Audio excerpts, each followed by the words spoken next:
Number 1. Killer potatoes. You probably think a potato is the most harmless thing on the planet. It's basically a beige lump that sits quietly in your pantry until you remember it exists. But here's the creepy part: potatoes have a secret self-defense system. And it's not cute. When potatoes are exposed to light for too long, like sitting in a sunny kitchen window, they start producing a toxin called solanine. It's their way of saying, hey bugs, don't eat me, but in human terms, it's, hey, I might cause you vomiting, hallucinations, and possibly death. You know, just casual vegetable things. The most obvious warning sign? That unsettling greenish tint on the skin. If your potato looks like it's auditioning for the role of sickly Shrek, that's chlorophyll telling you solanine is here. And peeling it off won't always save you, the toxin can seep into the flesh too. In history, solanine poisoning has been a real problem. During the Irish potato famine, desperate people ate whatever they could find, including spoiled, toxic potatoes. The result? Thousands of reported poisonings. Because nothing says rock bottom like dying from a bad French fry. Sure, you'd have to eat quite a few green potatoes to actually die, but it's not like you'll get a nice warning label halfway through dinner. Symptoms just sneak up on you like a bad Tinder date: nausea, dizziness, confusion, and then your nervous system just kind of gives up. So, next time you see a potato looking green and sprouting like a chia pet, maybe don't play Russian roulette with mashed potatoes. Number 2. Death by cherry pit. Ah, cherries. Nature's candy. Sweet, juicy, and perfect for pretending you're in an old-timey romance movie where you spit the pit out in slow motion. But here's the twist: swallow too many pits, and you're not just risking bad table manners, you're flirting with cyanide poisoning. Yes, actual cyanide. Cherry pits contain amycretin, a chemical compound that your body can convert into hydrogen cyanide. And your body does not vibe with hydrogen cyanide. In fact, it's the same poison used in certain lethal injections. Fun picnic fact, right? Now, before you panic because you accidentally swallowed a pit once in 2009, you'd have to crush and eat several pits for it to be dangerous. The real risk comes from chewing them, because that's when the amycretin is released. Your stomach acid does the rest, and suddenly your bloodstream is hosting a chemical horror show.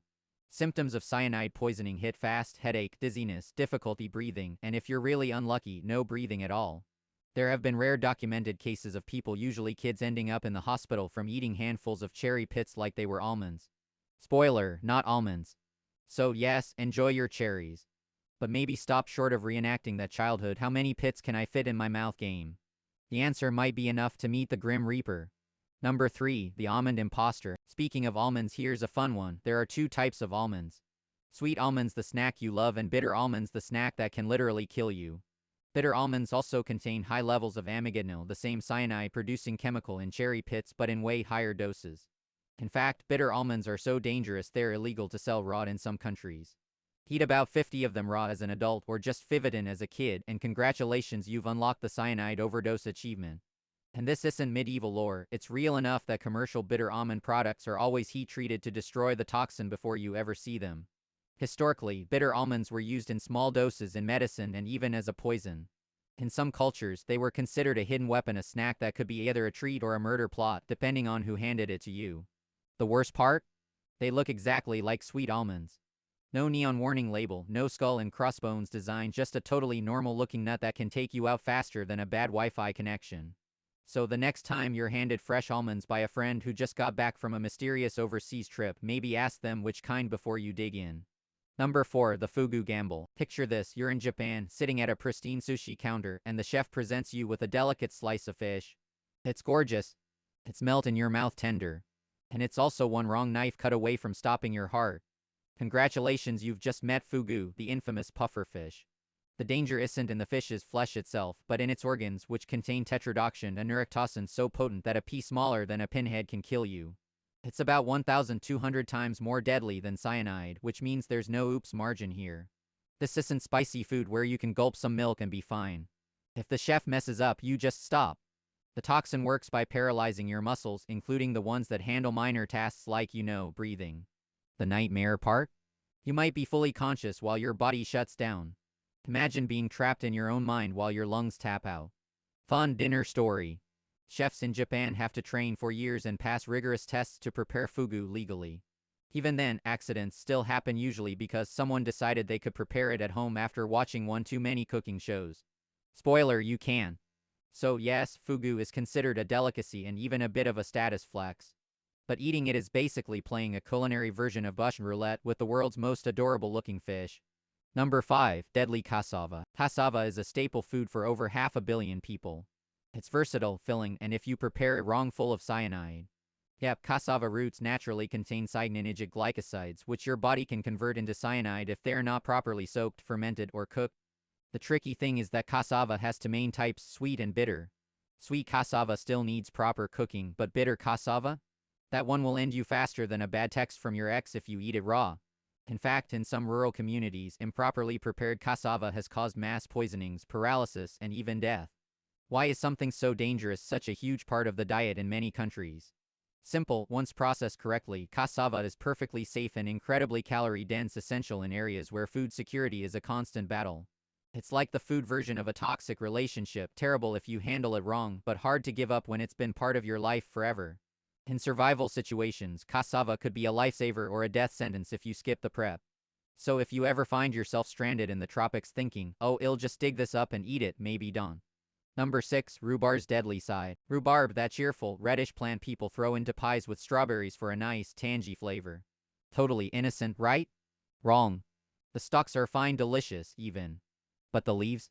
They're packing oxalic acid, which is basically a chemical that tells your kidneys, hey, let's fail today. Oxalic acid binds with calcium in your body to form crystals, which can lead to kidney stones, seizures, and in very high doses, death. You'd need to eat quite a lot of leaves to die, but the problem is rhubarb leaves don't exactly taste bad. They're just a bit bitter, which means kids, animals, or clueless humans might chomp away without realizing they're eating plant poison. During World War I, there were even reports of people being told to eat rhubarb leaves as a food substitute during shortages. The result? Multiple hospitalizations. Turns out telling people to eat your greens has limits. So the next time you're making pie, remember, the stalks are dessert, the leaves are a chemistry experiment you don't want to run. Number 7. The mushroom misidentification game. Mushroom foraging looks so wholesome on Instagram, someone in a cozy sweater holding a wicker basket, smiling in the forest. What you don't see in the photo is the part where they accidentally pick a death cap mushroom and 3 days later, their liver sends them a resignation letter. The death cap Amanita phalloides looks deceptively boring, just a pale, slightly greenish mushroom you'd walk past without thinking twice. Unfortunately, it's responsible for the majority of mushroom poisoning deaths worldwide. The toxin, amycdosin, doesn't mess around, it shuts down your liver and kidneys, often beyond repair, and there's no reliable antidote. The real horror? Symptoms can take 6-12 hours to appear, so by the time you feel a little off, the damage is already well underway. And here's the plot twist, some edible mushrooms look almost identical to the death cap. Unless you're a trained mycologist, your odds of telling them apart in the wild are about as good as guessing lottery numbers. Historically, this mushroom has been used in some, let's say, non-accidental poisonings. In ancient Rome, Emperor Claudius allegedly died after eating mushrooms, which historians suspect were death caps. So yes, the mushroom that can make a rustic forest lunch can also rewrite history. If you're foraging, follow the golden rule, when in doubt, throw it out. Or better yet, just buy your mushrooms from the grocery store and let someone else play the liver lottery.